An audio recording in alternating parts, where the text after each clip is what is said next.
on the poster, it says there's a quote from some magazine. I don't know which magazine it is, and it says, basically a return to guns and geezers form for Guy Ritchie, and it says in big letters from the director of Lock, Stock and Two Smoking Barrels and Snatch. Of course, what it doesn't say is from the director of Swept Away and Revolver, because basically what happened to Guy Ritchie's career was this: he made Lock, Stock, which was a load of flash, and everyone went, "Oh wow, great new visual style, brilliant." And then he made Snatch, and everyone went, "Yeah, that kind of the same. There's Brad Pitt in it, but sort of the same movie." Then he made Swept Away, which, quite apart from being, just a misogynist horror of a film, was an absolutely disastrous movie from his career's point of view. Won a record number of Razzies, was nominated for something like 10 Razzies, including, that stuff, worst film, worst director, worst actress for Madonna, worst screen, all those sort of things. Then went away and made Revolver, which when he came on the Mayo show, I think it must have been this time last year or maybe 2 years ago, and he did that absolutely brilliant interview when he explained that he wasn't going to make guns and gangsters movies anymore, that what he was really interested in was concepts and metaphors, and that was what he was going to do. And he made Revolver, which is, I think by anyone's reckoning, one of the worst films of the century. I mean, I'd be really surprised if between now and the end of this century we get many films that are worse than Revolver. I mean, it was one of those things when critics were literally watching it with their head between their knees thinking, this is it. This is the end of you can't go anywhere beyond this. It's the ne plus ultra of let's make a really, really bad film. So, it's the what is it again? Ne plus ultra. Right, and in translation?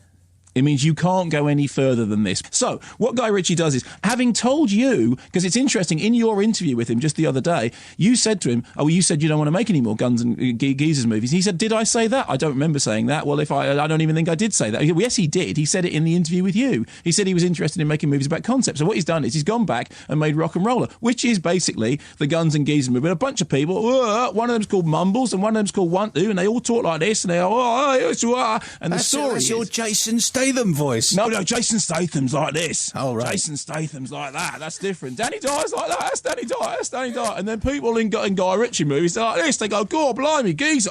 So what we have is Guy going back, doing the thing that he said he wasn't interested in doing anymore, because he thinks, okay, it's bankable. Nothing else works. It's bankable. And even before we get to the review, let me say this. In America, there's an executive at Warner Brothers whose only comment on the film was that it was funny in spots and very English. And when you're at the point when the studio that backed the movie think that's the best they can say about it, believe me, you're in trouble. That was Mark Strong, and they're the opening moments. Yeah, Mark Strong is actually one of the best things in the film. And frankly, after that opening monologue, I'm just lost completely. Again, when you interviewed him, let me give you a couple of choice things from what Guy said to you. A rock'n'roller is someone with a strong desire for life, but without filters for good and bad. It's an allegory. It's an allegory for celebrities crashing. It's an extreme version of a cliche, the filmic version, the hyper-real version. And then talking about the painting that features in the film, he said art is a reflection, a metaphor, and my favourite Guy Ritchie description of what's going on in Rocknrolla, to a degree, it's about the human struggle. No, it's not.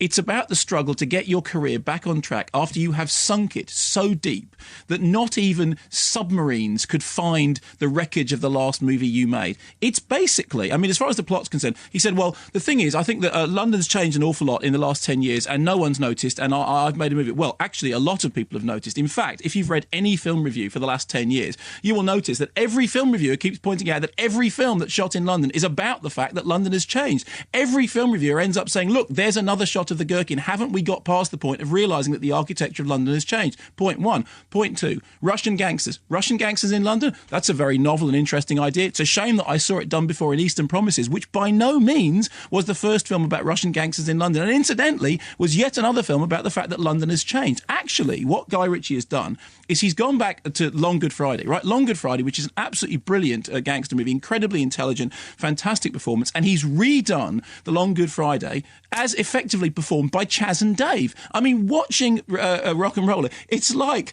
somebody's doing some incredible Little Britain-style pastiche of the Long Good Friday. I mean, characters talking like this, you keep expecting them to go, cake, cake, cake, I like cake, get the shooters and do it. And in the middle of it all, this incredible question, what is it that Tom Wilkinson is doing in that movie other than being instructed to do an impression of Bob Hoskins in the Long Good Friday? So it's the most unbelievable conceit, which is somehow people won't remember what a great, independently spirited, really intelligent, smart, ahead-of-the-curve movie The Long Good Friday was. Let's remake that movie years after the fact, after all this stuff has happened, after all this change has happened. Let's take all the brains out of it, let's take all the wit out of it, let's take all the great performances out of it, and let's just make another movie in which a posh bloke basically leers over the spectre of geezers and gangsters and, that opening thing about, oh, this is what a rock and roll is. I'm sorry, even the New Musical Express wouldn't sink that low. Not even the dumbest of music papers would write something that infantile, that crass, that absolutely, I'm sorry, I'm a sixth former and I know what a rock and roller is. And worse still, at the end of the movie, when you get to this 2 hours of ludicrous drivel about, in which we're meant to feel sorry for, or meant to feel any form of sympathy or engagement with these characters who are so two-dimensional, so completely, this is the best that Guy Ritchie can do. This is what gangsters talk like. I know, because, I know all about gangsters. No, you don't. Then in the middle of it, there's a character there's an issue about character sexuality, about whether or not he's gay, because clearly Guy, in the middle of his career going down the toilet, saw Kiss Kiss Bang Bang and went, oh no, there's a character in that called Gay Paris. I better have a bit of that. So I got a bit of Eastern Promises, I got a bit of Long Good Friday, I've got a bit of Kiss Kiss Bang Bang, I'll put all those together, bit of Lock, Stock, bit of Snatch. Nobody will notice that I torched my career with those two other movies, and everyone will forgive me for it. And the worst thing about it is that critics have been so stunned by how bad Revolver was that some critics have actually ended up looking at Rocknrolla and going, well, you know what? It's not that bad. I mean, that's what I thought.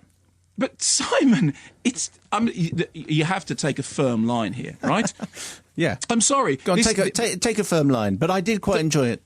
No, you didn't. Oh no, sorry. I realise I'm wrong. No, you didn't quite enjoy it. What you did was you were quite relieved, and I know this, Simon, because you're a smart guy, and also you interviewed him about Revolver, right? So you know how low the bar was. Okay? Yeah. So when you watch a film that looks like it's even vaguely coherently put together, everyone's astonished. But the most amazing thing about Rocknrolla is that it's not even coherently put together. It's, he does this thing about shuffling time frames, like, oh, wow, I've just invented shuffling time frames. Have you not been watching a movie for the last 10 years? Have you not noticed that every filmmaker is making movies with shuffled time frames? It's not clever. And I'm just getting depressed by, I hate geezer movies. I just hate them. I hate the idea that there's something interesting about these geezer caricatures that don't exist in the real world outside of Guy Ritchie movies. Soundtrack's quite good. No, it's not. It is. It's not. It's not. It's got the Clash and Lou Reed on it. Yeah, but any movie could put the Clash and Lou Reed in their soundtrack. Well, that's the soundtrack. If you buy the soundtrack, no, it's not, because it's only interesting if it's used intelligently. Well, a soundtrack album's a soundtrack album. It's got one song after another. No, that's absolutely where you're wrong. A soundtrack album is not. I can't be wrong twice in a minute. No, you can. A good soundtrack is a movie that uses its music intelligently. Now, look, there are a million reasons for me. I know everyone's just going to say, oh, well, you hate this because you hate Guy Ritchie movies. And it's true, I do hate Guy Ritchie movies. But I went into Rocknrolla thinking, OK, this is going to be the moment when he gets it right. There's a number of things about them. That band, The Subways, right? They're involved in it. And I like them very much. And I sat there thinking, I can't believe how crass and retrograde this is. It's a movie that even the director doesn't believe in. And people are only being soft on it because of how low the bar went as a result of Revolver. At least in the case of Revolver, it was a movie that was so staggeringly stupid that it was memorable. You could put a flag in it and go, there we go. This is an outpost of something in Plan 9 from outer space terms. There you go. Well, and enough said. But here's an interesting point from Mark on this.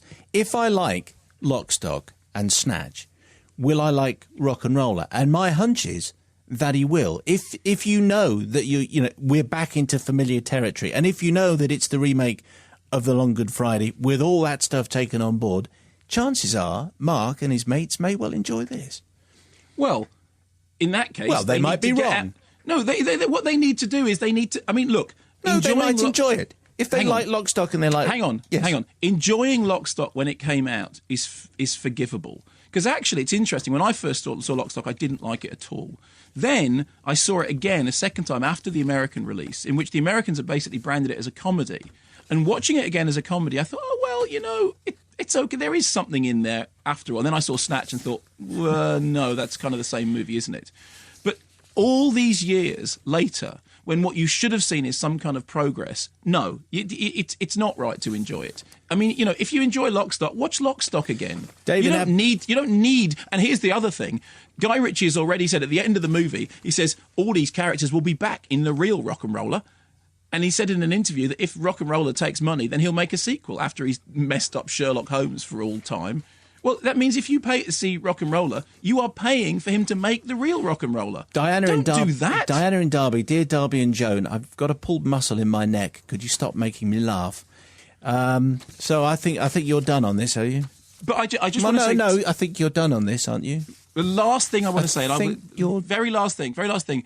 I did go into it with an open mind. I went into it thinking, OK, this is the one that's going to change. And just before I went in, I said to somebody whose judgment I trust very much, I said... Is it okay? They said, no, I've seen it. Actually, it's pretty good. And I thought, oh, well. And then 5 minutes in, it was all over. It was all over. And all I needed was that, you know, what's the real Rock'n'Roller? He's the one who wants it all. God blimey, I'm married to Madonna. Go away, you horrible man.